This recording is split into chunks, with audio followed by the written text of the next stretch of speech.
Good morning बच्चा लोग, कैसे हैं आप सभी? शानदार, बेहतरीन और जबरदस्त होंगे। आज की क्लास में मेरे भाई फिर से आपका स्वागत है। देखो कल भाई क्या आपकी 47 मिनट की क्लास हो पाई थी, उसके लिए बड़ा दुख है मुझे कि 13 मिनट मैंने कम कर दी। ठीक है, उसके लिए भाई सॉरी। ठीक है, चलिए बताएंगे सभी कैसे हैं। सभी आप बेहतरीन होंगे, शानदार होंगे, जबरदस्त होंगे। बताएंगे सभी भाई कैसे हैं सभी?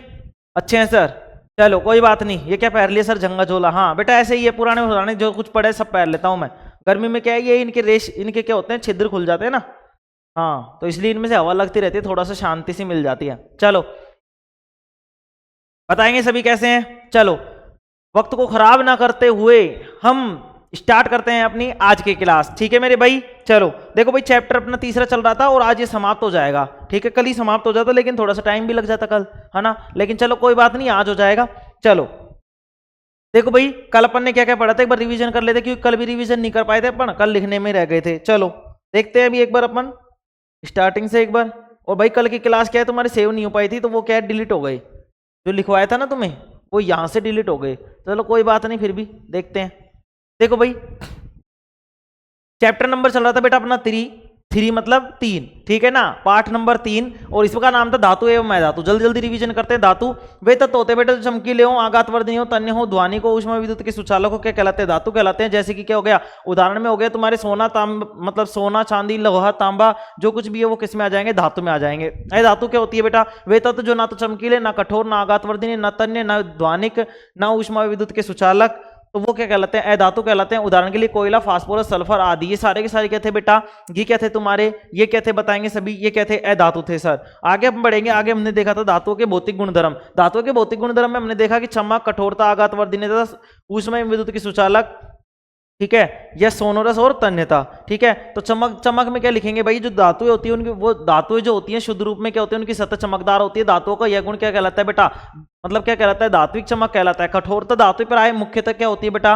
धातुएं जो होती है मुख्यतः कठोर होती हैं। कैसी होती हैं? कठोर होती है और ठोस होती हैं। आघातवर्धनीयता, आघातवर्धनीयता का मतलब है जब भी किसी धातु को, जब यदि किसी धातु को पीट पीट कर पतली चादर के रूप में बदल दिया जाता है तो वह क्या हो जाता, उस धातु का यह गुण क्या कहलाता है? आघातवर्धनीयता कहलाता है। ऊष्मा विद्युत की सुचालक, तो इसमें क्या होगा बेटा? जब भी क्या होती है, जो भी धातुएं होती हैं अपने पास, जो भी धातुएं होती हैं वो ऊष्मा और विद्युत की क्या होती है बेटा? सुचालक होती है। सोनोरस क्या होता है? जब भी कोई धातु किसी कठोर सतह से टकराती है मेरे बेटे, जब भी कोई धातु किसी कठोर सतह से टकराती है तो वह ध्वनि उत्पन्न करती है। धातुओं का यह गुण सोनोरस कहलाता है मेरे बेटे। क्या कहलाता है? सोनोरस कहलाता है। तन्यता में क्या बोला था अपन ने? तन्यता क्या होती है?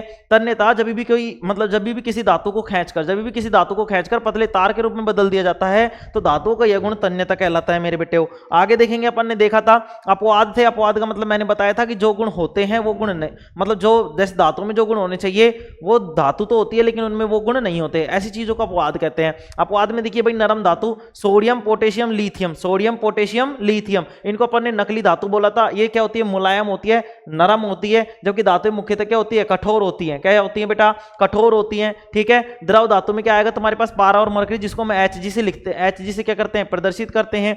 विद्युत की कुचालक धातु सीसा, लेड, मरकरी, सीसा, लेड जिसको हम Pb से दिखाते हैं, मरकरी, पारा जिसको Hg से दिखाते हैं। कम गलनांक एवं कम क्वथनांक वाली धातुएं सोडियम, पोटेशियम, ये क्या होती है बेटा? कम गलनांक और कम क्वथनांक वाली होती है। चमकीली है धातु कौन सी होती है? आयोडीन होती है। कठोर है धातु हीरा, और तरल है धातु ब्रोमीन होती है, और सुचालक है धातु ग्रेफाइट होती है। उसके बाद में हमने धातुओं के रासायनिक गुणधर्म पढ़े, जिसमें क्या होता था? ऑक्सीजन से क्रिया करके धातु को ऑक्साइड बना लेते थे। धातु को ऑक्साइड क्षारीय प्रकृति का होता था। अधातुओं की जल के साथ अभिक्रिया करवाते थे तो क्या बनता था? धातु हाइड्रोक्साइड बनता था और हाइड्रोजन गैस बनती थी। ठीक है, आगे हमने बढ़ा, आगे देखा हमने ठंडे जल के साथ जो अभिक्रियाशील धातु है वो कौन सी है? सोडियम, पोटेशियम और कैल्शियम है। सोडियम, पोटेशियम और कैल्शियम। बेटा यहाँ पे Li लिथियम नहीं है, सोडियम, पोटेशियम और कैल्शियम है। नकली को ध्यान में रखते रखते कहीं तुम यहाँ पे भी Na कर दो। ठीक है ना, तो क्या है बेटा? सोडियम, पोटेशियम और कैल्शियम है। गर्म जल के साथ जो क्रियाशील धातु है वो कौन सी है बेटा? मैग्नीशियम है। केवल भाप के साथ जो क्रियाशील धातु है वो कौन सी है? फेरस, एल्युमिनियम और जिंक है।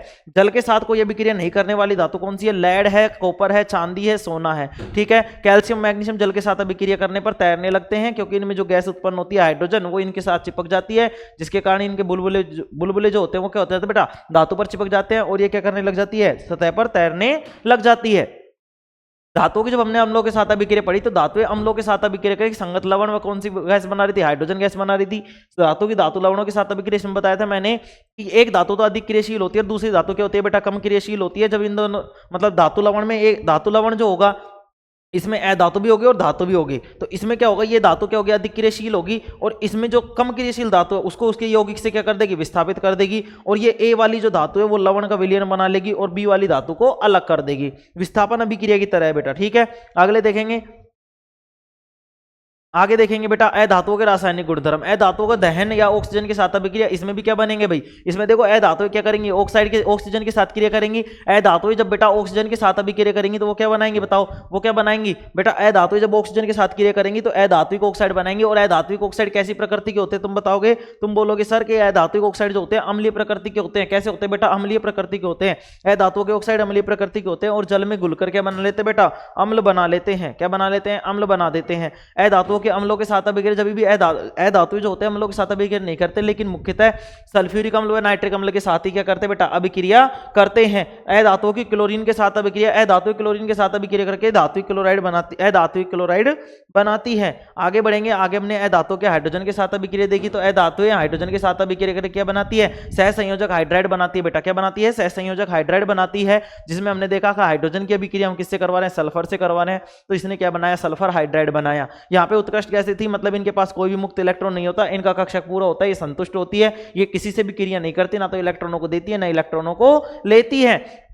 यहाँ ये जो चीज, ये यहाँ जो धातुएं बताई, ये जो बताए गए, ये जो तत्व बताए गए वो क्या है, धातुएं हैं। और इनमें क्या पाया जाता है बेटा, इनके बाह्यकोश में इलेक्ट्रॉन पाए जाते हैं। बाह्यकोश में क्या पाए जाते हैं, इलेक्ट्रॉन पाए जाते हैं, जिसके कारण ये विद्युत और ऊष्मा का क्या होता है, सुचालक होती है। क्या होती है, सुचालक होती है। जबकि अधातुओं में ऐसा नहीं होता, इनके पास इलेक्ट्रॉनों की कमी होती है मेरे बेटे। किसकी कमी होती है, इलेक्ट्रॉनों की कमी होती है। इलेक्ट्रॉनों की कमी के कारण, इलेक्ट्रॉनों की कमी के कारण ये क्या करती है, इलेक्ट्रॉन ग्रहण करना चाहती है। अब देखो ये धातुएं जो अधातुओं को जब क्या देगी, धातुएं हैं इनके पास मुक्त इलेक्ट्रॉन है और इनको क्या चाहिए, इलेक्ट्रॉन चाहिए। तो ये तो देंगी और ये अधातुएं क्या करेंगी, लेंगी। तो धातुएं जब भी अधातुओं को क्या देती है, इलेक्ट्रॉनों का स्थानांतरण करती है। धातुओं से अधातुओं में जब इलेक्ट्रॉनों का स्थानांतरण होता है ना बेटा, तो क्या होता है बताओ, कौन से बंध बनते हैं, कौन से बंध बनते हैं बताओ, आयनिक यौगिक बनते हैं। मतलब कौन से यौगिक बनते हैं, आयनिक यौगिक। समझेंगे आगे देखेंगे, अभी आएगा। एनोडीकरण क्या होती है, एनोडीकरण एल्युमिनियम पर मोटी ऑक्साइड की परत बनाने की प्रक्रिया है। वायु के संपर्क में आने पर क्या बन जाती है बेटा, ऑक्साइड की पतली परत का निर्माण होता है। एल्युमिनियम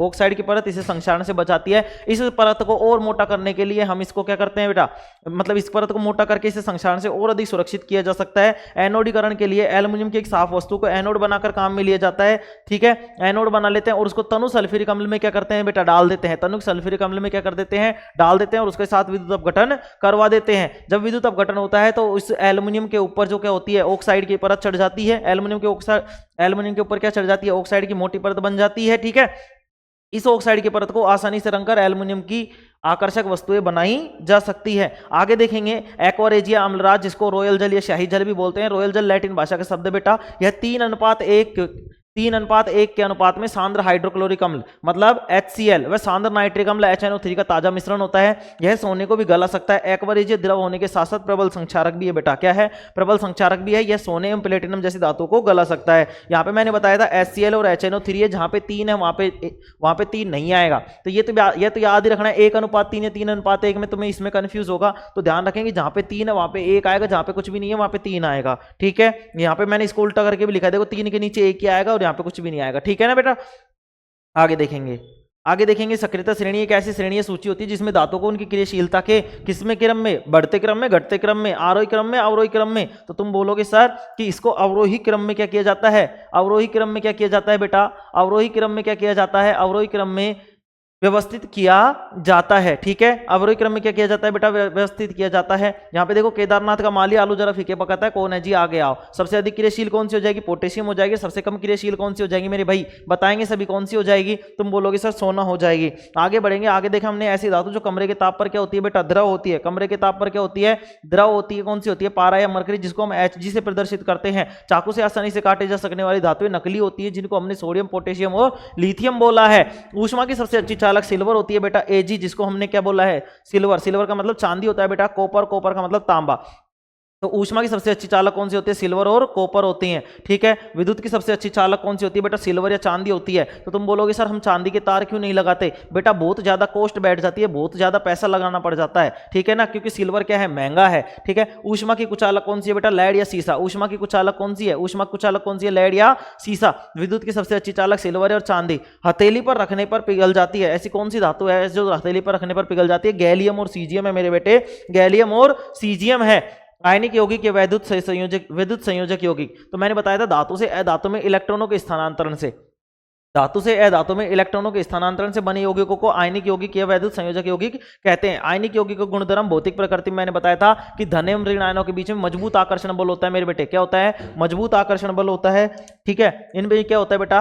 देखो भौतिक धन एवं ऋण आयनों के बीच में, धन एवं ऋण आयनों के बीच में मजबूत आकर्षण बल होता है, जिसके कारण आयनिक यौगिक ठोस और कठोर होते हैं बेटा। और ये क्या होते हैं? भंगुर होते हैं, दाब डालने पर छोटे छोटे टुकड़ों में टूट जाते हैं। गलनांक एवं क्वथनांक की बात करें तो इनमें मजबूत आकर्षण बल पाया जाता है बेटा, इनमें मजबूत आकर्षण बल पाया जाता है, जिसके कारण इनको तोड़ना क्या हो जाता है? कठिन हो जाता है। इसलिए हम इसको क्या देते हैं? बहुत ज्यादा तापमान या बहुत ज्यादा ऊर्जा देने की आवश्यकता पड़ जाती है। अगर बहुत ज्यादा ऊर्जा या ऊष्मा देनी पड़ जाएगी तो बेटा इनका गलनांक और क्वथनांक भी क्या हो जाएगा? ज्यादा हो जाएगा। तो देखेंगे आयनिक यौगिकों का गलनांक एवं क्वथनांक बहुत अधिक होता है, क्योंकि मजबूत अंतर आयनिक आकर्षण बल को तोड़ने के लिए ऊर्जा की पर्याप्त मात्रा की आवश्यकता होती है। समझेंगे भाई, मैंने तुम्हें बताया था किस तरीके से, मतलब दो मजबूत कनेक्टिविटी है, जैसे दो फ्रेंड्स हैं, दो मतलब दो दोस्त हो, और दो दोस्तों में क्या होता है मेरे भाई? दो दोस्तों में जैसे मान लो बहुत ज्यादा बॉन्डिंग है, बहुत ज्यादा तुम क्या वो गहरे दोस्त हो, तो उसको तुड़वाने के लिए तुम्हें क्या करनी पड़ेगी? बहुत ज्यादा आग लगानी पड़ेगी, ठीक है। चलो आगे देखते हैं बेटा। आगे आता है हमारे पास घुलनशीलता। वैद्युत संयोजक यौगिक या आयनिक यौगिक जल में तो घुलनशील होते हैं, लेकिन बेटा पेट्रोल और केरोसिन जैसे विलायकों में क्या होते हैं?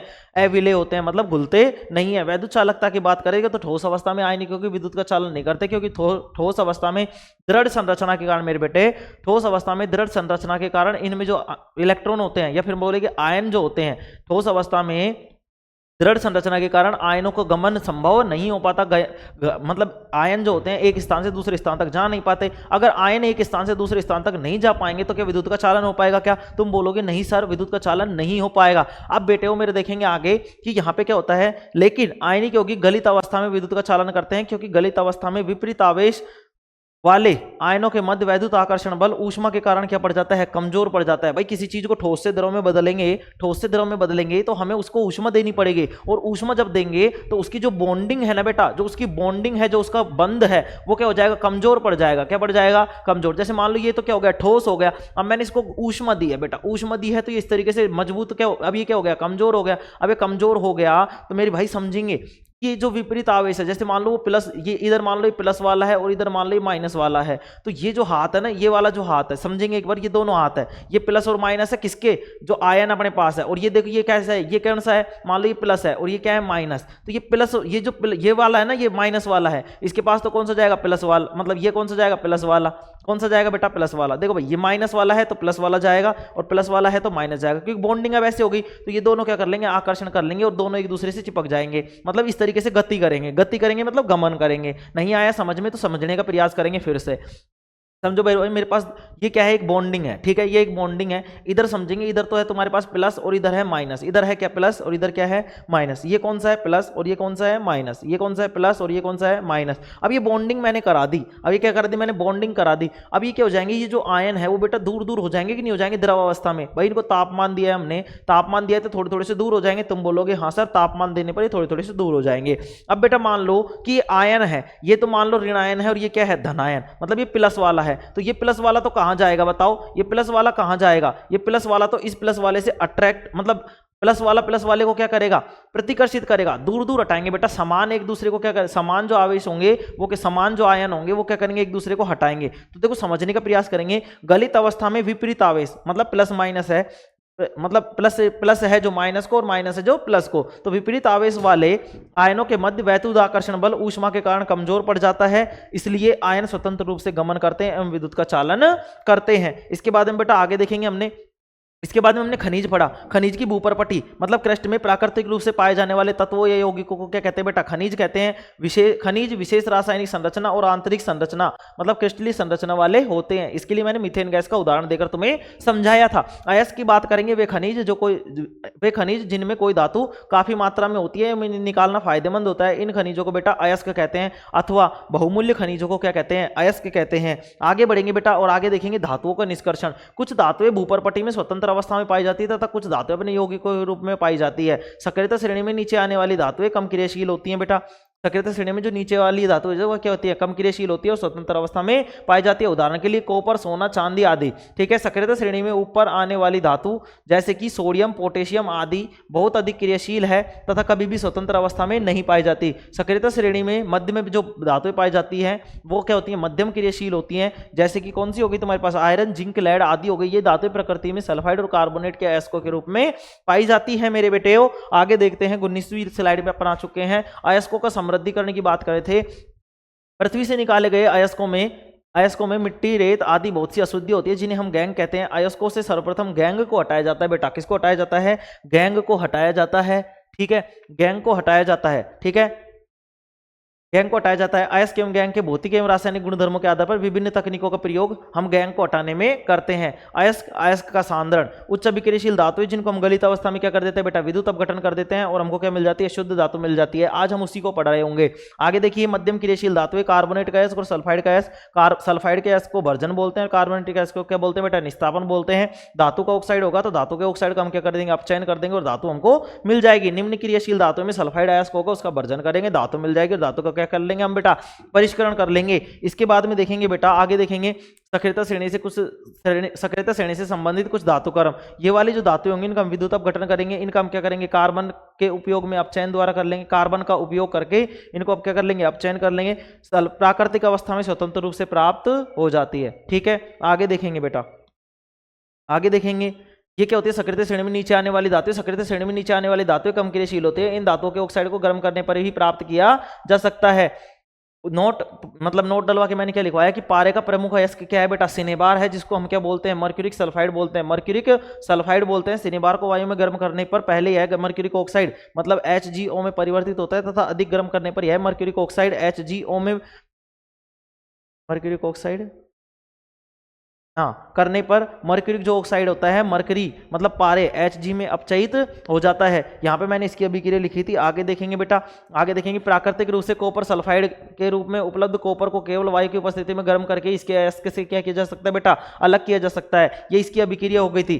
सक्रियता श्रेणी में मध्य स्थित धातुओं का निष्कर्षण। सक्रियता श्रेणी में मध्य में स्थित धातुओं की अभिक्रियाशीलता मध्यम होती है, जैसे आयरन, जिंक, लेड आदि। प्रकृति में ये प्राय सल्फाइड एवं कार्बोनेट के रूप में पाई जाती है। सल्फाइड या कार्बोनेट की तुलना में धातु को उनके ऑक्साइड प्राप्त करना अधिक आसान होता है, इसलिए अपचयन से पहले धातु के सल्फाइड को कार्बोनेट मतलब धातु के सल्फाइड एवं कार्बोनेट को धातु के ऑक्साइड में परिवर्तित किया जाता है। मैंने बताया था बेटा तुम्हें कि ये कार्बोनेट और सल्फाइड के अयस्कों के रूप में होंगे, इसलिए हम इनको पहले क्या करेंगे? ऑक्साइड में परिवर्तित करेंगे। क्यों करेंगे बेटा ऑक्साइड में परिवर्तित? क्योंकि सर ऑक्साइड में इनका क्या हो सकता है? आसानी से हम इनका अपचयन करके धातुओं को प्राप्त कर सकते हैं। आगे देखेंगे भर्जन। सल्फाइड अयस्कों को वायु की उपस्थिति में गर्म करने पर, अधिक ताप पर गर्म करने पर ये क्या हो जाते हैं? ऑक्साइड में परिवर्तित हो जाते हैं। इस प्रक्रिया को भर्जन कहते हैं। इसमें मैंने जिंक सल्फाइड की क्या लिखाई थी? अभिक्रिया लिखवाई थी, तो जिंक ऑक्साइड मिल गया था। निस्तापन में क्या होता है? कार्बोनेट अयस्कों को सीमित वायु की उपस्थिति में गर्म करने पर ये ऑक्साइड में परिवर्तित हो जाते हैं। इस प्रक्रिया को हम क्या कहते हैं? निस्तापन कहते हैं। यहां पर जो वायु होगी वो सीमित होगी बेटा। कैसी होगी? सीमित होगी। ओनली तापमान देने के लिए ही काम में लेंगे। ठीक है।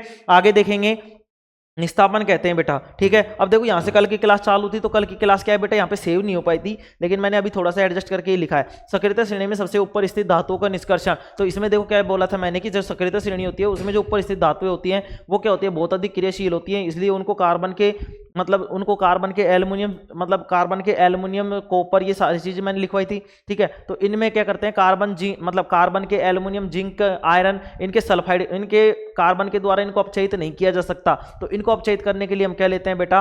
इनको अपचयित करने के लिए हम वैद्युत अपघटन प्रक्रम काम में लेते हैं। क्या लेते हैं बेटा? वैद्युत अपघटन प्रक्रम काम में लेते हैं। देखो एक दो लाइन ऊपर नीचे हो जाएगी, तुम अपनी किताब खोल के, नोट्स खोल के एक बार बैठ जाएंगे। ठीक है ना? ये वाली चीजें जो मैंने बताई थी। ठीक है। इसके बाद में अपन ने क्या पढ़ा था? देखो सक्रियता श्रेणी में सबसे ऊपर स्थित धातुओं का निष्कर्षण। तो मैंने बताया था ये धातुएं क्या होती है बेटा? बहुत अधिक क्या होती है? क्रियाशील होती हैं। बहुत अधिक क्या होती है बेटा? क्रियाशील होती हैं। ठीक है।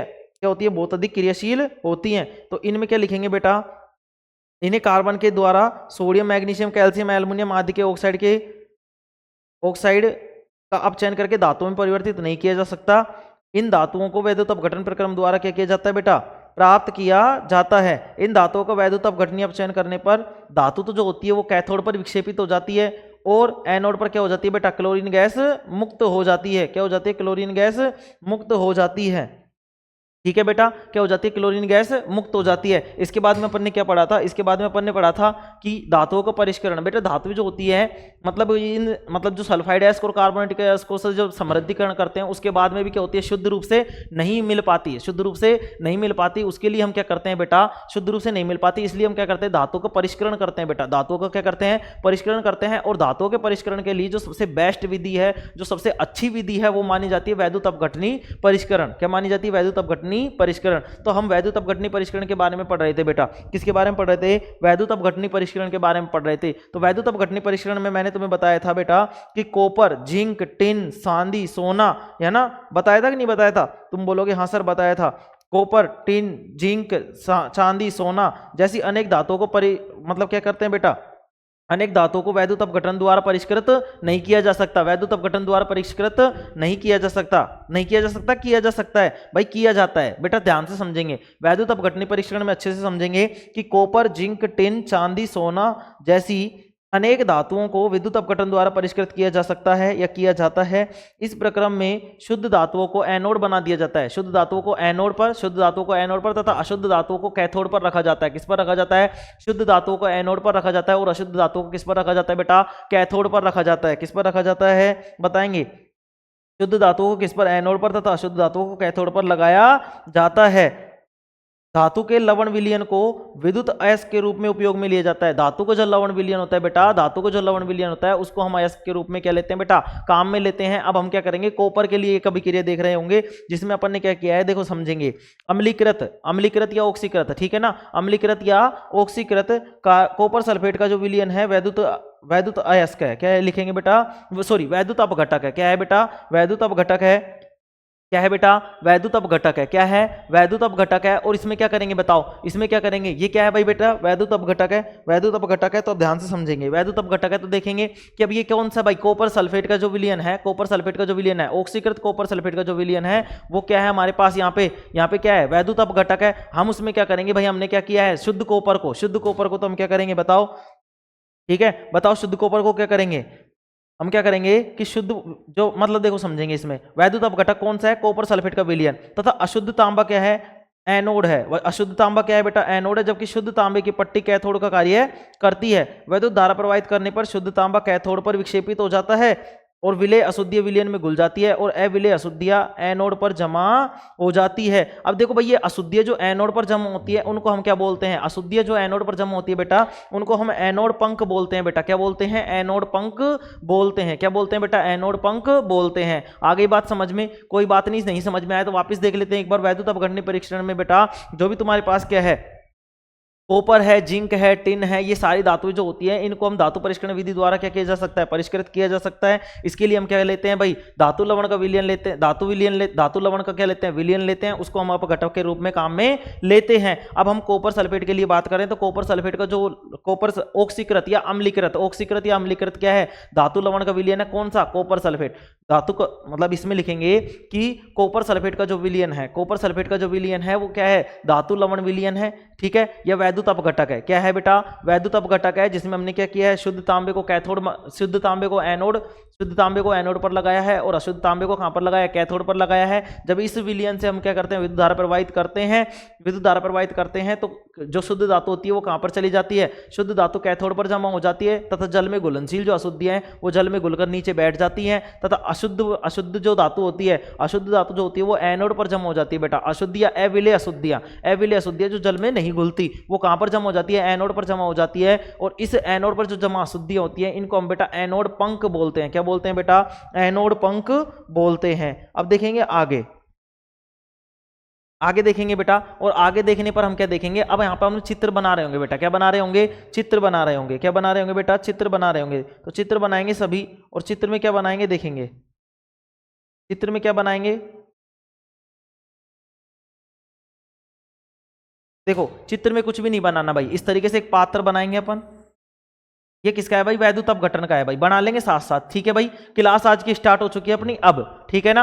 यहाँ पे इस तरीके से ये बना लेंगे। इसमें क्या करेंगे बेटा, इसमें दो इस तरीके से कैथोड लगा देंगे, एक एनोड लगा देंगे और एक क्या लगा देंगे, कैथोड लगा देंगे। ठीक है, इस तरीके से एनोड और कैथोड लगा देंगे और इनको क्या कर देंगे बेटा, हम क्या कर देंगे, इनको एक सेल, बैटरी और कुंजी की सहायता से इस तरीके से जोड़ देंगे। ये मान लो इस तरीके से बैटरी जोड़ दी। ठीक है, देखो एनोड तो ये है ना, कैथोड बनाना पड़ेगा, एनोड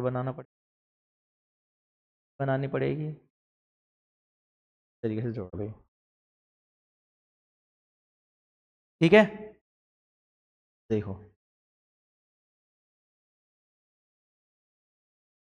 देखो भाई, अब यहाँ पे क्या होगा,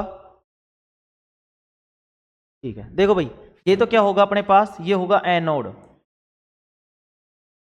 क्या होगा बेटा, एनोड, और ये क्या होगा, कैथोड। क्या होगा मेरे भाई, कैथोड होगा। क्या होगा, कैथोड। अब ध्यान से समझते जाएंगे मेरे भाई, ये ध्यान से समझते जाएंगे। इसमें क्या है अपने पास, इसमें है अपने पास कॉपर सल्फेट का विलयन है बेटा।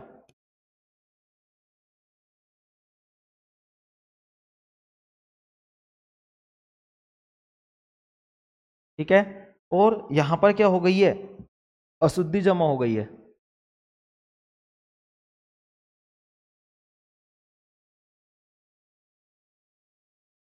देखो ये एनोड पर हुई है ना, एनोड के पास में हुई है ना भाई, एनोड पे देखोगे अब, देखो ये एनोड पर जमा हो गई। अब आगे देखेंगे भाई, इसमें लिखेंगे अपन, ये तो हो गया अपने पास क्या, एनोड पंख। ये लो, ये वैद्युत अपघटन का चित्र बन गया अपने पास। क्या बन गया, वैद्युत अपघटन का चित्र बन गया भाई।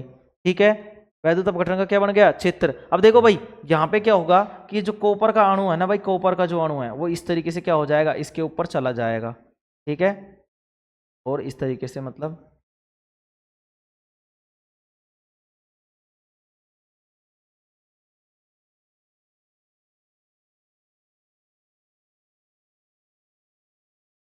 ठीक है, इस तरीके से क्या हो जाएगा बेटे, इसके ऊपर जाकर चिपक जाएगा इस तरीके से। दिख रहा है सभी को, ये चित्र बन गया अपने पास किसका, वैद्युत अपघटन के परिष्करण का। ठीक है, अब देखिए, अब मुझे बताओ इसमें इलेक्ट्रॉन किधर से बहेंगे, माइनस से प्लस की ओर, प्लस से माइनस की ओर। तो देखो मेरे भाई, इलेक्ट्रॉन जो होंगे ना, इलेक्ट्रॉन जो होंगे वो माइनस से प्लस की ओर जाएंगे इस तरीके से, इलेक्ट्रॉन इस तरीके से जाएंगे। ठीक है, ये गया इलेक्ट्रॉन। ठीक है, ठीक है मेरे भाई, ये इस तरीके से जाएंगे इलेक्ट्रॉन, ध्यान से सुन लेंगे।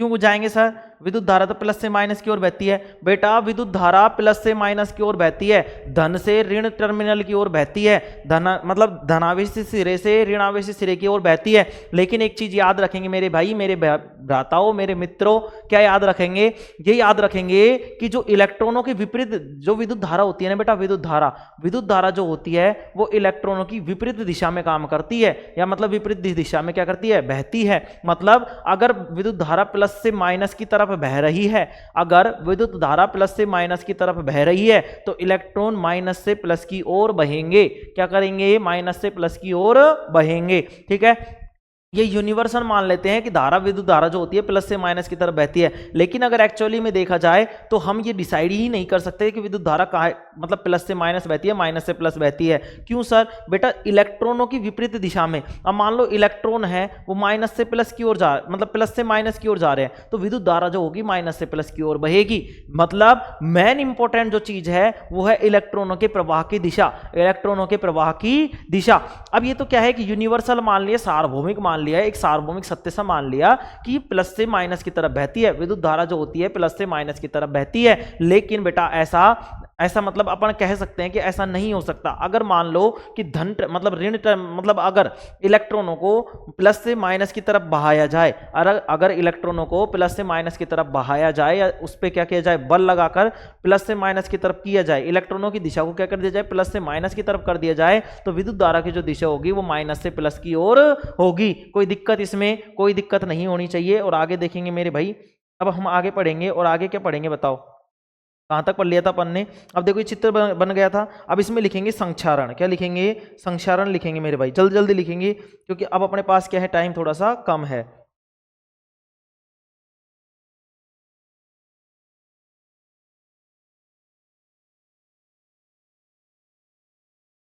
देखो भाई संक्षारण तो अपन ने पढ़ लिया था ना, संक्षारण नहीं पढ़ेंगे अपन, लिखेंगे गैल्वेनाइजेशन, जस्तीकरण। संक्षारण भाई मैंने उसमें पढ़ा दिया था पहले चैप्टर में, ठीक है ना। तो अपन टाइम बर्बाद नहीं करेंगे, दो दो बार चीजों को बर्बाद नहीं करेंगे, ठीक है ना। अब चलो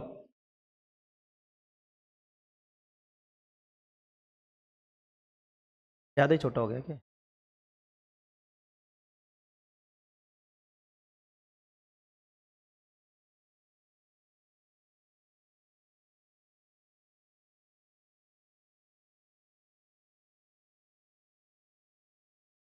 ये लो, ठीक है ना। तो लिख देता हूँ यहाँ पे, वैद्युत अपघटनी परीक्षण।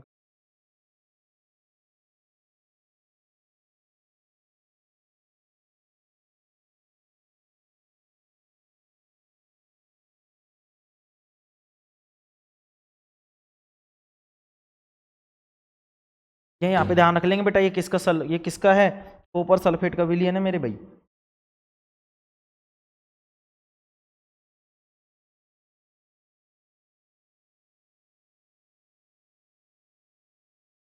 ठीक है, चलो आगे लिखेंगे बेटा इसमें।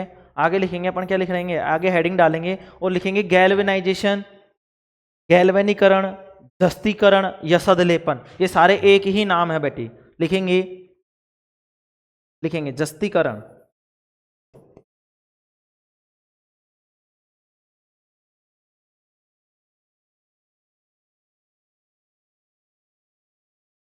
जस्तीकरण या गैल्वेनीकरण,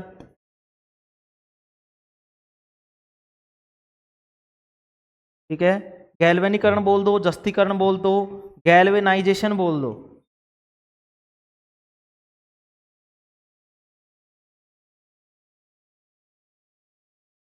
गैल्वेनाइजेशन बोल दो, या फिर क्या बोल दो, यशदलेपन बोल दो। क्या बोल दो? यशदलेपन बोल दो। क्या बोल दो? यशदलेपन बोल दो। क्या बोल देंगे मेरे भाई? यशदलेपन बोल देंगे। यशदलेपन, जसदलेपन या यशदलेपन, ठीक है ना, एक ही बात है, यशदलेपन।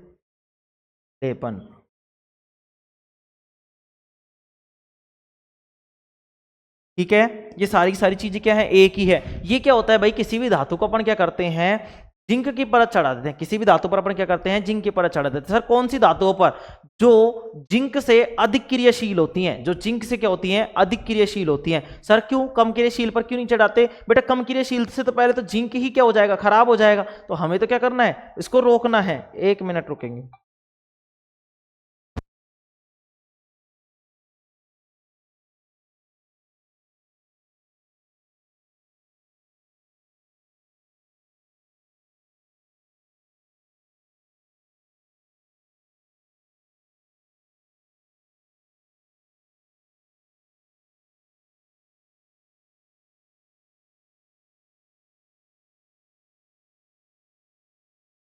देखेंगे, आवाज आ रही है ना भाई, देखो यशदलेपन, गैल्वेनाइजेशन, गैल्वेनीकरण और ये जस्तीकरण, ये सारी क्या है, एक ही प्रोसेस है। ये एक ही प्रोसेस की क्या है बेटा, नाम है। एक ही प्रक्रिया की क्या है, नाम है। तो इसमें क्या लिखेंगे बेटा अपने पास, लोहे एवं इस्पात को लिखेंगे। इसमें एक बार पहले लिखेंगे फिर समझाता हूं।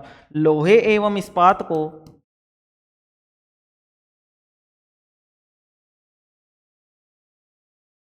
लोहे एवं इस्पात को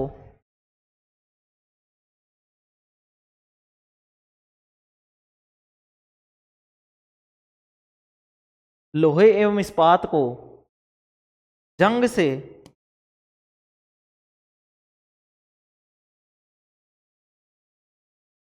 सुरक्षित करने के लिए, सुरक्षित करने के लिए, इस सुरक्षित रखने के लिए, सुरक्षित रखने के लिए लिखेंगे बेटा, सुरक्षित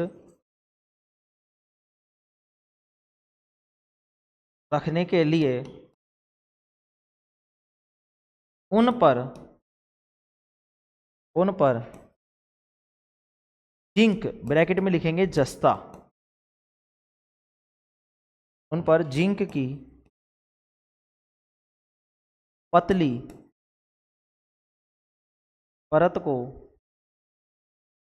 जिंक की पतली परत को, दिख रहा है भाई यहां तक सभी को? हाँ, जिंक की पतली परत को चढ़ा दिया जाता है।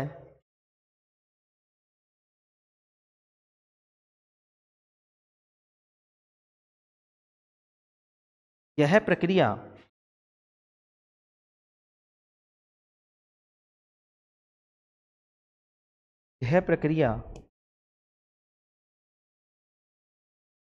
जस्तीकरण कहलाती है बेटा। क्या कहलाती है?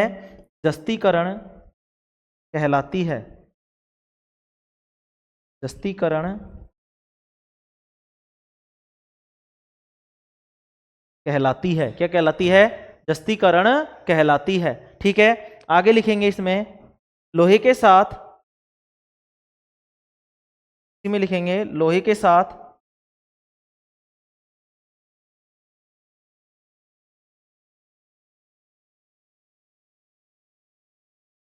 आगे लिखेंगे इसी में लोहे के साथ, लोहे के साथ निकिल एवं क्रोमियम मिलाने पर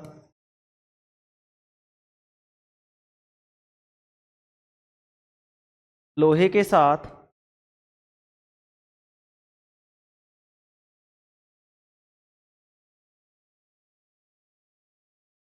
निकेल या क्रोमियम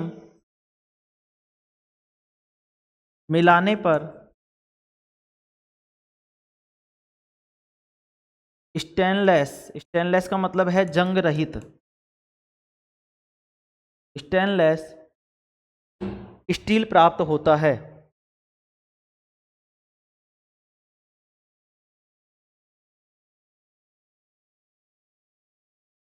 स्टेनलेस स्टील प्राप्त होता है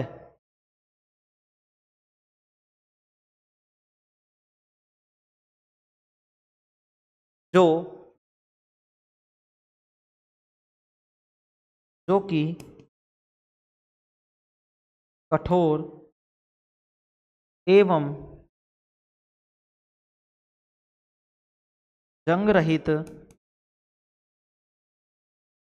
होता है। ठीक है, जो कि क्या होता है? कठोर और जंग रहित होता है। ठीक है, अब लिखेंगे, अब हेडिंग डालेंगे अगली, अमलगम। देखो भाई, ये गैल्वेनाइजेशन की क्या होती है? प्रोसेस होती है। इसमें क्या करते हैं? लोहे को या स्टील को, स्टील को बोलते हैं बेटा इस्पात। क्या बोलते हैं? इस्पात। तो इसमें क्या करते हैं? लोहे एवं इस्पात को जंग से सुरक्षित रखने के लिए, मतलब जंग से बचाव करने के लिए हम उन पर क्या करते हैं? जिंक की पतली परत को चढ़ा देते हैं। किसको चढ़ा देते हैं? जिंक की पतली परत को चढ़ा देते हैं। यह प्रक्रिया क्या कहलाती है? जस्तीकरण कहलाती है। क्या कहलाती है? जस्तीकरण कहलाती है।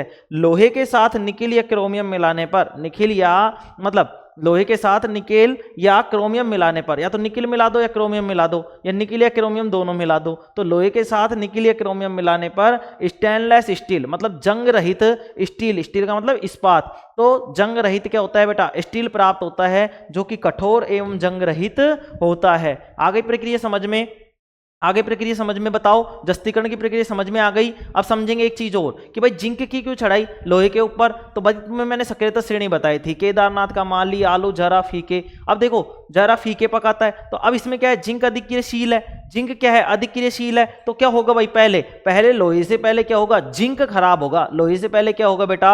जिंक खराब होगा। मतलब जिंक से जो कम क्रियाशील धातुएं हैं, जिंक से जो कम क्रियाशील धातुएं हैं, उनके ऊपर जिंक को चढ़ाया जाता है। पहले मैंने गलत बोल दिया था, अब इसमें ध्यान से समझेंगे। जिंक को क्या करते हैं? जिंक से जो कम क्रियाशील होती हैं उनके ऊपर चढ़ाते हैं। क्यों चढ़ाते हैं? क्योंकि पहले जिंक खराब होगा, क्योंकि जिंक क्या है? अधिक क्रियाशील है। जैसे मान लो यहां पे ये लोहा है, अभी क्या है भाई अपने पास? लोहा है, मान लो ये लोहा है अपने पास, ठीक है। अब ये लोहा कब खराब होगा भाई? ये तो इससे के ऊपर मान लो मैंने ये अधिक क्रियाशील धातु की मैंने पहले परत चढ़ा रखी है, तो पहले बताओ अब ये पहले लोहा खराब होगा या ये ऊपरी परत खराब होगी? तुम बोलोगे सर ऊपरी परत खराब होगी। क्यों होगी? क्योंकि ये अधिक क्रियाशील है मेरे भाई। क्या है? अधिक क्रियाशील। तो इसी तरीके से हमने क्या किया है? लोहे के ऊपर जिंक की क्या चढ़ाई है? पतली परत चढ़ाई है, ठीक है। जिंक की क्या चढ़ाई है?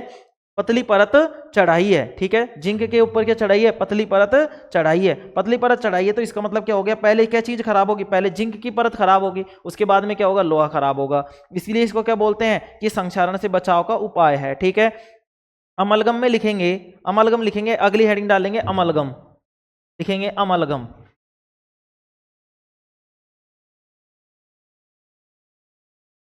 अमलगम का पूछता है भाई प्रश्न, है ना। तो अमलगम को लिखेंगे बेटा, अमलगम को लिखेंगे, यदि कोई धातु पारद है मतलब पारा है, यदि कोई धातु पारद या पारा है, यदि कोई धातु पारद, ब्रैकेट में लिखेंगे बेटा पारा है, तो बताओ, यदि कोई धातु पारद या पारा है तो इसके मिश्र धातु को अमलगम कहते हैं बेटा। तो इसके मिश्र धातु को क्या कहते हैं? अमलगम कहते हैं। तो इसके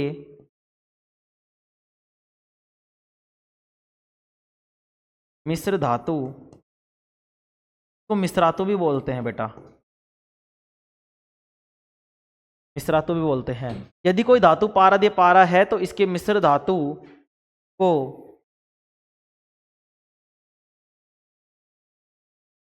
अमलगम कहते हैं। क्या कहते हैं? अमलगम कहते हैं। शुद्ध धातु की अपेक्षा, शुद्ध धातु की अपेक्षा यहां पे लिख लेंगे इस तरीके से,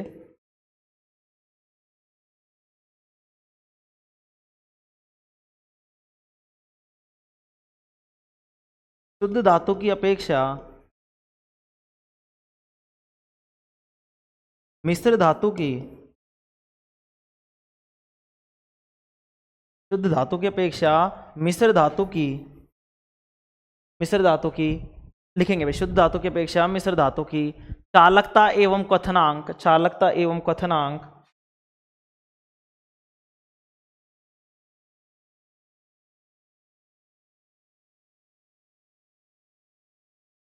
चालकता एवं क्वथनांक कम होता है। चालकता एवं क्वथनांक क्या होता है भाई? कम होता है। चालकता एवं क्वथनांक क्या होता है भाई? कम होता है। शुद्ध धातु अपेक्षा मिश्र धातु की चालकता एवं क्वथनांक, चालकता तथा चालकता एवं गलनांक लिख लेंगे भाई, चालकता एवं क्वथनांक या गलनांक, चालकता एवं क्वथना गलनांक लिख लो इसको, चालकता एवं गलनांक।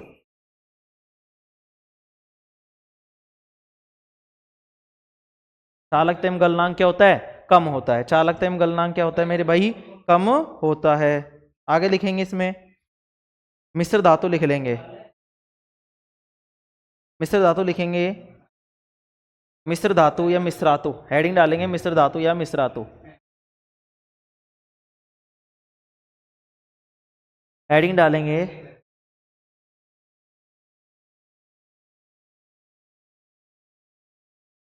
हेडिंग डालेंगे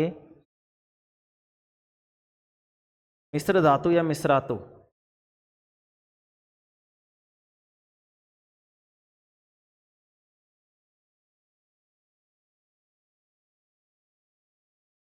ठीक है, मिश्र धातु या मिश्रातु। तो जब भी क्या होता है बेटा? दो धातुएं होती है, दो या दो से अधिक धातुओं, दो या दो से अधिक धातुओं का समांगी मिश्रण क्या होगा भाई? लिखेंगे इसमें दो या दो से अधिक, दो या दो से अधिक धातुओं का समांगी मिश्रण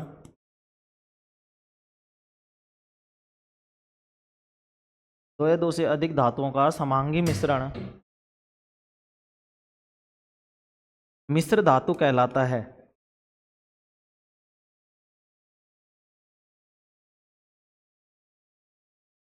दो या दो से अधिक धातुओं का समांगी मिश्रण मिश्र धातु कहलाता है। मिश्र धातु को मिश्रातु भी बोलते हैं। क्या बोलते हैं भाई? मिश्रातु भी बोलते हैं। देखो इसको समझ लेते हैं एक बार। अमलगम क्या होता है? यदि अपने पास पारा है, क्या है बेटा? पारा है। यदि कोई धातु अपने पास पारा दिया पारा है तो इसके मिश्र धातु को अमलगम कहते हैं। मतलब ऐसी कोई भी धातु हो जिसमें हमने पारा मिला दिया हो, क्या मिला दिया हो? पारा मिला दिया हो, तो वो कहलाती है अपने पास क्या? मिश्र धातु। क्या कहलाती, मतलब सॉरी, क्या कहलाती है? अमलगम कहलाती है बेटा। क्या कहलाती है?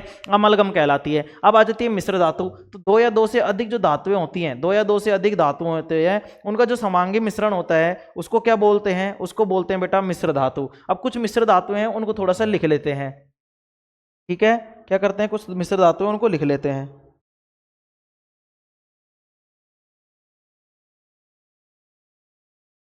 यहाँ तक दिख रहा है ना भी सभी को? चलो,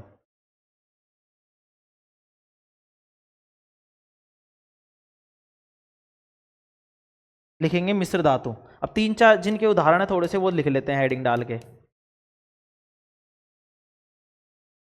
मिश्र धातु, ठीक है। अब ये मिश्र धातु में क्या क्या लिखेंगे? जैसे स्टेनलेस स्टील हो गया, पहला लिखेंगे stainless steel.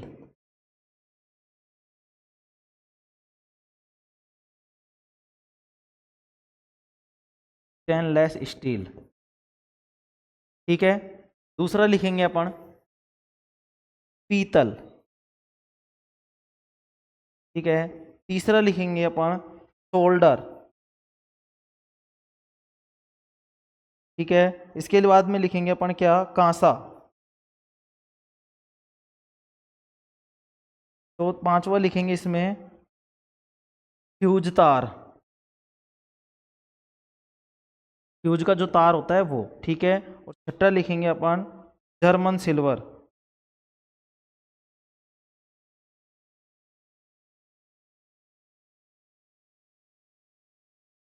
German silver. Stainless steel जो बनेगा ये बनेगा अपने पास क्रोमियम, मतलब लोहे में अपन क्या मिला देंगे? लोहा प्लस में निकिल प्लस में क्रोमियम, ठीक है। आगे देखेंगे पीतल में होगा अपने पास क्या? तांबा और जिंक, तांबा प्लस में जिंक, ठीक है। सोल्डर में क्या होगा अपने पास? सोल्डर में होगा सीसा प्लस में टिन,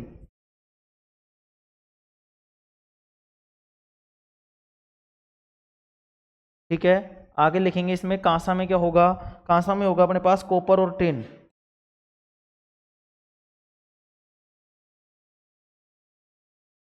कॉपर और टिन। फ्यूज तार में होगा तांबा और लेड, कॉपर और लेड, कॉपर और लेड, ठीक है। कॉपर और लेड। इसमें लिखेंगे जर्मन सिल्वर में निकिल, तांबा और जिंक, निकिल, तांबा प्लस में जिंक, निकिल, तांबा और जिंक, ठीक है। अब देखेंगे अपन आगे इसमें देखेंगे भाई ये क्या है? मिश्र धातु है। मिश्र धातु का मतलब जैसे पूछ लेता है वो कई बार कि पीतल है वो किस किस की, मतलब कौन कौन सी धातु की मिश्र धातु है? तो तांबा और जिंक, तांबा और जिंक। अब ऐसे कैसे याद रखेंगे सर? कैसे याद रखेंगे? ऐसे याद रख लेंगे अपन। देखो भाई कैसे याद रखेंगे अपन? ऐसे याद रखेंगे जैसे कि इसकी ट्रिक देखेंगे, इसकी ट्रिक देखेंगे भाई। इसमें क्या है? निकलो, क्या याद रखेंगे? निकलो, ठीक है, निकलो, ठीक है। इसकी क्या याद रखेंगे? इसकी पिताजी, पिताजी। पीतल जो बनता है वो तांबा और जिंक से बनता है। ये क्या है भाई अपने पास? स्टे निकलो, स्टे निकालो, ऐसे याद रख लो, स्टे निकालो, स्टे निकालो,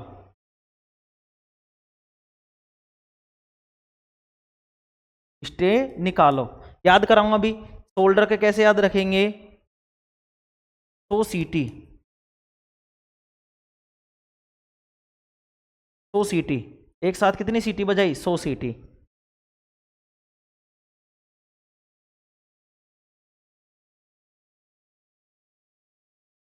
100 सीटी याद रखेंगे। क्या याद रखेंगे? 100 सीटी।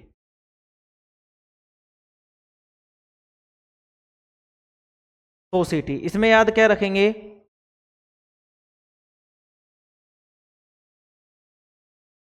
कोका टी, मतलब कोका कोला भी पी ली और चाय भी पी ली। इसको ये क्या याद रखेंगे?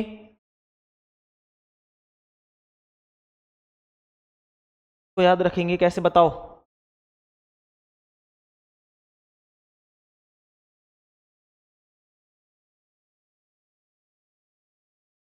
चलो इसका देखते हैं अभी। जर्मन सिल्वर का लिखेंगे,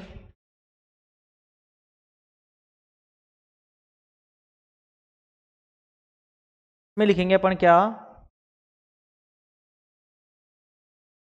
को भी ऐसे याद करना पड़ेगा। जर्मन सिल्वर को याद रखेंगे नेताजी। हाँ तो लिखेंगे नीताजी, नीताजी, ठीक है।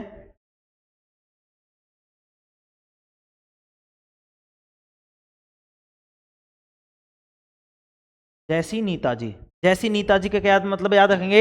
जर्मन सिल्वर कौन पहनती है? नीताजी पहनती है। कौन सी पहनती है? नीताजी। नीता मतलब नीता अंबानी, ठीक है। देखो ये ट्रिक मैंने ऐसे ही बनाई है, तुम समझना, ठीक है। देखो स्टेनलेस स्टील के लिए क्या याद रखेंगे? स्टेन का मतलब स्टेनलेस स्टील में लोहा, निकिल और क्रोमियम होता है। तो मैंने लिखा स्टे निकालो। जैसे कोई जमीन वमीन होती है अपने पास, उसके लिए अपन क्या करवाते हैं? स्टे लगवा देते हैं। तुम देखते होंगे, सुनते होंगे, यहाँ पे तो स्टे लगे पड़े। स्टे, स्टे का मतलब रोकना। तो ऐसे याद रखेंगे अपन को। कुछ भी इनसे मतलब नहीं है, शब्दों से अपन को ट्रिक से मतलब है। स्टेनलेस स्टील के लिए क्या है भाई? स्टे निकालो। स्टे निकालो का मतलब स्टेनलेस जो स्टील होती है वो निकिल, क्रोमियम और लोहा, निकिल, क्रोमियम और लोहा, ठीक है। आगे देखेंगे पीतल। पीतल किस किस से बना है? पीताजी। पीतल जो है वो तांबा और जिंक से बना हुआ है। किससे बना हुआ है? तांबा और जिंक से। सोल्डर के लिए क्या याद रखेंगे भाई? सोल्डर जब भी करते हैं तो 100 सीटी बजती है। कितनी भी सीटी बजती है? 100 सीटी। तो सोल्डर में मतलब सोल्डर का मतलब सोल्जर, तो सोल्जर के पास क्या होगी? सीटी बजेंगी। कितनी बजेगी सर? 100 सीटी बजेगी। तो 100 का मतलब सोल्डर, सी का मतलब सीसा और टी का मतलब टिन हो जाएगा। कोपर, ये कांसा के लिए क्या याद रखेंगे? कांसा के लिए क्या याद रखेंगे कि भाई कांसा है, मान लो क्या है कांसा। कांसे के लिए क्या याद रखेंगे? हमने कोका पी, पहले क्या की? कोका। तो कोका और फिर उसके बाद में टी, मतलब ठंडा और तुमने क्या पी लिया? दोनों पी ली, तो मतलब याद रख लेंगे कोका टी। देखो भाई ट्रिक है, थोड़ी बहुत तो याद रखनी पड़ेगी, ठीक है। फ्यूज तार के लिए भी बन नहीं रही है, इसमें दिमाग में आते भी डाल देंगे, ठीक है। चलो ये देखते हैं जर्मन सिल्वर। अब जर्मन का सिल्वर, अब देखो अपना तो इंडिया का सिल्वर है, अब जर्मन का सिल्वर कौन पहनेगा? जो भाई पैसे वाला होगा। तो पैसा को, पैसा किसके पास है भाई? अंबानी के पास है। तो अंबानी की बीवी का नाम क्या है? नीताजी। तो कौन पहनेगा जर्मन सिल्वर? जर्मन सिल्वर पहनेगा जैसे नीताजी। जैसे नीताजी का मतलब जर्मन सिल्वर कौन पहनेगा? नीताजी। तो निकिल, तांबा और जिंक, निकिल, तांबा और जिंक हो जाएगा, ठीक है। कोई दिक्कत इसमें बताओ? बताएंगे इसमें कोई दिक्कत है क्या? इसको याद रखेंगे अपन, कैसे याद रख लेंगे इसको? फैकाले याद रख लेंगे अपन, एक ऐसा भी नाम रख लेंगे, कोई दिक्कत नहीं है। फेंका लो। अब देखो ये, चलो ये बन गया कि भाई फेंका लो इससे, तो इससे तो क्या करवा लो? फेंकवा लो। क्या कर लो? फेंकवा लो। तो देखो फेंका लो से बन गया बेटा। बेटा इसका क्या हो गया कि फ्यूज तार है। क्या है? फ्यूज तार। ये किससे बनेगा? कॉपर और लेड से। कॉपर और लेड से। यहां पे ध्यान रखना, ये फेंका मतलब फेरस नहीं है, ठीक है ना। तो ये क्या बन गया? फेंका लो बन गया। क्या बन गया? फेंका लो बन गया, ठीक है। चलो ये ट्रिक हो गई कंप्लीट, मिश्र धातु हो गई तुम्हारी कंप्लीट। अब देखो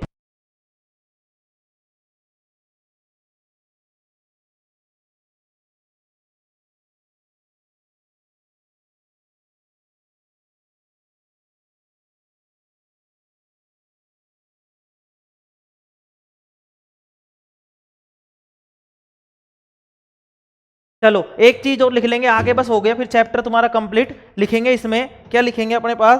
शुद्ध सोने का, शुद्ध सोने के बारे में लिखेंगे। शुद्ध सोना लिखेंगे भाई। इसको, इसको ओनली लिख लेंगे, समझने का इसमें कुछ भी नहीं है। इससे प्रश्न जो बनेगा मैं बताऊंगा कैसे बनेगा। तो लिखेंगे शुद्ध सोने को 24 कैरेट कहते हैं। शुद्ध सोने को 24 कैरेट कहते हैं। शुद्ध सोने को 24 कैरेट कहते हैं। कितने कैरेट कहते हैं बेटा? 24 कैरेट कहते हैं। यह काफी नरम होता है, इसके बारे में लिखते जाएंगे। यह काफी नरम होता है, यह काफी नरम होता है, इसलिए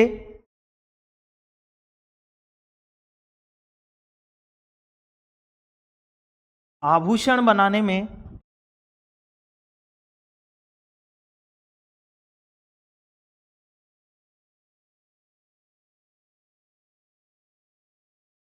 आभूषण बनाने में शुद्ध सोना उपयोग में नहीं होता।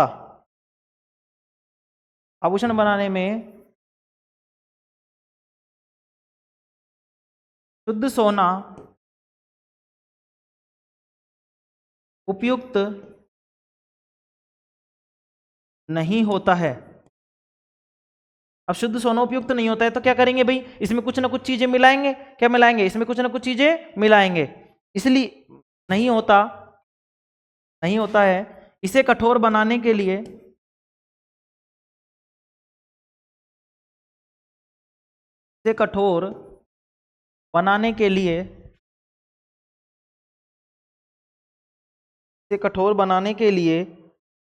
इसमें तांबा या चांदी मिलाते हैं। इसे कठोर बनाने के लिए इसमें तांबा या चांदी मिलाते हैं।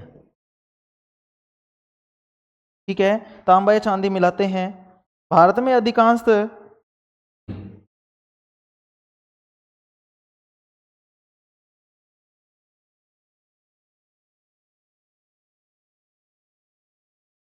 आभूषण बनाने के लिए अधिकांशतः आभूषण बनाने के लिए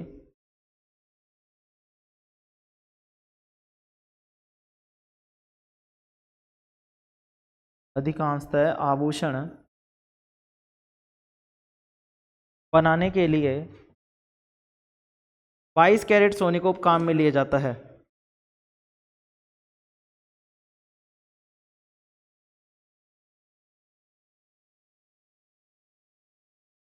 काम में लिया जाता है।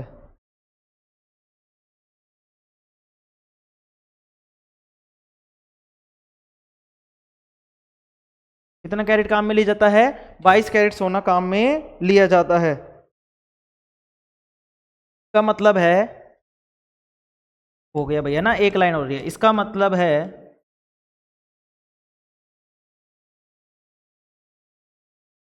24 भाग सोने में, इसका मतलब है 22 भाग सोना एवं 22 भाग सोना और 2 भाग तांबा या चांदी काम में लिया जाता है।